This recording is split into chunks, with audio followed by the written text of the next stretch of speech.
संविदा कर्मी की मौत पर बिजली घर का घेराव। थाना भोट के बिजली घर में तैनात संविदा कर्मचारी सईद अहमद की मौत पर मचा बवाल। मृतक के परिजनों ने भोट बिजली घर का किया घेराव। पूर्व जिला पंचायत अध्यक्ष अब्दुल सलाम, किसान नेता हनीफ आरती और समाज सेवी शेरा सभी लोगों ने मिलकर मृतक संविदा कर्मी सईद अहमद के परिवार के लिए मुआवजे की मांग की। उनके साथ में कई दर्जन लोग शामिल थे। उन्होंने थाना भोट बिजली घर का घेराव किया और बिजली घर के गेट के सामने धरने पर दरी बिछाकर बैठ गए और जेई और एसएचओ के खिलाफ कार्रवाई की मांग की और साथ ही साथ मृतक के परिवार को मुआवजे की मांग की। सूचना मिलते ही अधीक्षण अभियंता धरनास्थल पहुंचे और उन्होंने मृतक के परिजनों से बात की। बहरहाल अभी इस मसले का कोई हल नहीं निकल पाया है। अभी बातचीत का दौर जारी है। जनपद रामपुर के भोट बिजली घर में तैनात सईद अहमद, जो महेशपुरा गांव का निवासी है और वे भोट बिजली घर में संविदा कर्मचारी है। सईद अहमद 11 नवंबर को एक पोल पर लाइन काटने गया था। उसने शटडाउन लिया और खंभे पर चढ़ गया। शटडाउन हुआ नहीं, इस कारण से उसको 11,000 की लाइन का झटका लगा, जिससे वे नीचे ज़मीन पर गिर गया और गंभीर अवस्था में घायल हो गया। उसका उपचार मुरादाबाद के एक अस्पताल में चल रहा था, जहाँ बीती रात उसकी मौत हो गई। इस पर परिजनों ने थाना भोट बिजली घर पर हंगामा किया और मृतक के परिवार को मुआवजे की मांग की। आपको बता दें, सईद अहमद के परिवार में 4 बेटियां हैं और एक छोटा बेटा है। संविदा कर्मचारी था सईद अहमद। तो ये सद्भावना कंपनी की लाइन काटने के लिए इनको भेजा गया। इसने सिट डाउन लिया, इससे कह दिया गया सिट डाउन हो गया। ये खंबे पर चढ़ गया, उसमें ये जो है हादसा हो गया। और जबकि सिट डाउन नहीं दिया गया।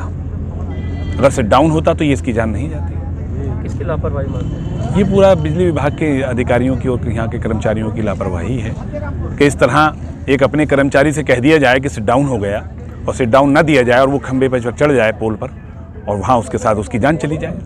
तो ये विभाग की लापरवाही है। क्या तय पाया? अभी कुछ नहीं है, बैठे हैं धरने पर और बात चल रही है।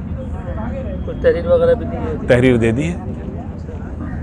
बॉडी को भेज दिया पीएम की नहीं गए हैं गांव में अभी। तो मृतक होंगे कितने बच्चे थे? देखिए, मृतक के उसके सईद अहमद की 4 बेटियां हैं और एक छोटा बेटा है। बेटियां बड़ी हैं, छोटा बेटा है। हमारी जिला प्रशासन से भी मांग है कि जो भी सहायता हो सकती हो। एक कर्मचारी था, वो भी संविदा कर्मचारी था, तो उसके परिवार को सहानुभूतिपूर्वक विचार करते हुए ज़्यादा से ज़्यादा जो भी सहायता राशि मिल सकती हो उसको दी जाए। एक्शन साहब भी आए थे, उन्होंने क्या आश्वासन दिया? एक्शन साहब ने भी कहा है कि जो भी हो सकता है और जो धनराशि बनती है हम पूरी कोशिश करेंगे उसको दिलाने की। ये मेरे होटल के बराबर में ही सद्भाव कंपनी है, वहाँ पे जय साहब द्वारा इसको भेजा गया था कि आप जाके उनकी लाइन काट के आओ, उनका ओवरड्यूज़ हो चुका है। यहाँ पहुँचने के बाद में इसने बिजली घर फ़ोन किया सरकारी नंबर पर और शटडाउन मांगा। उन्होंने कह दिया कि शटडाउन हो गया है, आप अपनी कार्रवाई कर सकते हो। जैसे ही ये बेचारा पोल पर चढ़ा, तुरंत लाइन चालू थी, लाइन बंद नहीं की गई थी। 11,000 का इसको बहुत ज़ोरदार झटका लगा, जिससे इसके दोनों हाथ बिल्कुल जल गए और ये रोड पे गिर गया। रोड पे गिरने से इसकी रीढ़ की हड्डी और पसलियाँ वगैरह सब टूट गई थी, जिसे मेरा छोटा भाई हॉस्पिटल लेके गया, लेकिन हालत बहुत गंभीर होने के बाद आगे रेफ़र कर दिया गया। वहाँ से भी कंट्रोल ना होने पर इसे मुरादाबाद TMU में रेफ़र कर दिया गया था।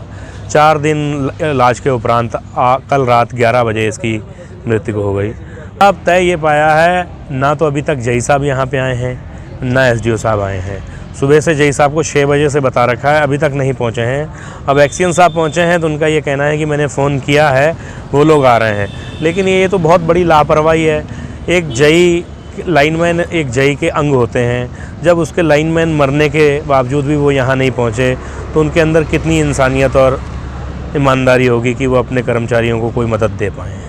एक सईद अहमद एक यहाँ के लाइनमैन हुआ करते थे, उनकी मृत्यु हो गई है और कमी उसमें जो है यहाँ पे जो स्टाफ था मौजूद, जेई या अन्य जो यहाँ बिजली छोड़ते हैं, काटते हैं, जो भी उनको बोलते हैं SHO जो भी है, और वो इतना ईमानदार था लाइनमैन कि पूरे इलाके में उसको कोई भी बुरा नहीं कह सकता। जबकि अधिकतर लाइनमैन से लोग खुश नहीं रहते हैं, लेकिन बहुत अच्छा था। रात के 12 बजे बुला लो, किसी भी टाइम बुला लो। इनकी लापरवाही से उसकी जान चले गई। उसके छोटे छोटे बच्चे हैं, उसका गरीब परिवार है, आज भी उसके घर पे ठिकरे हैं, ठिकरे खबराल जिनको बोलते हैं। आज की तारीख में किसी का घर कच्चा है और खपराले तो सबसे गरीब और सबसे ईमानदार है मेरी नज़र में, वरना किसी ने कुछ भी किया हो उसने लेंटर जरूर डाल के रखा हुआ है। वो हादसा हुए कई दिन हो गए, लेकिन यहाँ का जो जेई है, जो यहाँ का जिम्मेदार दूसरा एसओ जो भी बोलते हैं, इन्होंने उसकी कोई सुध नहीं ली, और भी कई एसडीओ वगैरह जो भी, उन्होंने सुध कोई नहीं ली उसकी, और उसकी मृत्यु हो गई दूसरे अस्पताल में जाके। आज हम लोग मुआवजे के लिए बैठे हुए हैं, उनके खिलाफ कार्रवाई के लिए बैठे हैं।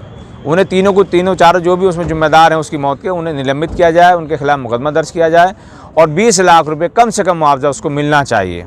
20 लाख रुपए, ये हम लोगों की मांग है। और अगर ऐसा नहीं होगा तो हम लोग इनके सारे काम बंद कर देंगे, इनको बंधक बना के बिठाएंगे और ये करवा के छोड़ेंगे।